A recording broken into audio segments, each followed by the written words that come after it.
കടലെടുക്കുന്ന ജീവനുകളും തിരയെണ്ണി കണ്ണുനീർ തോരാതെ കാത്തിരിക്കുന്ന മനുഷ്യരും.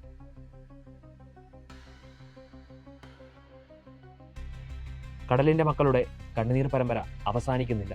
കഴിഞ്ഞ 11 വർഷത്തിനിടയിൽ 469 മനുഷ്യജീവനുകളാണ് കടലെടുത്തത്. കാണാതായത് 160-ലേറെ പേരെ. ഉപജീവനത്തിനായിട്ട് മത്സ്യബന്ധനത്തിന് കടലിൽ പോകുമ്പോൾ കാണാതാവുകയോ മരണപ്പെടുകയോ ചെയ്യുന്നവരെ കണ്ടുകിട്ടാൻ സമയമെടുക്കുമെന്ന് പറഞ്ഞ് നിസ്സാരവൽക്കരിക്കുന്നവർ ഒരു ഭാഗത്ത്. ഒരു ഘട്ടം കഴിയുമ്പോൾ കൂടെ ഉണ്ടാകുമെന്ന് പറഞ്ഞ രാഷ്ട്രീയ അധികാരികളെയും ഉദ്യോഗസ്ഥരെയും കാണാതാകുന്നു.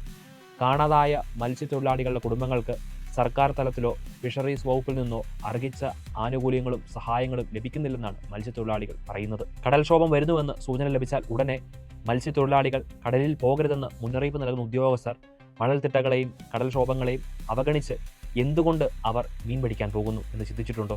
അവരുടെ അന്നം കടലിലാണ്. മീൻ പിടിക്കാൻ കഴിയാത്ത അവസ്ഥയിലും അവർ വിശന്നിരിക്കുകയല്ലെന്ന് സർക്കാർ ഉറപ്പുവരുത്തണം. പ്രളയം വരുമ്പോൾ കേരളത്തിൻ്റെ സൈന്യമെന്ന് പറഞ്ഞ് അവരെ ചേർത്ത് നിർത്തും.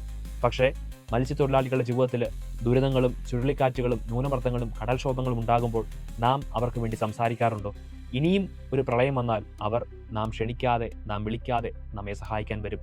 കാരണം അവർ കേരളത്തിൻ്റെ സൈന്യമാണ്. നാം അവർക്ക് വേണ്ടി സംസാരിക്കണം.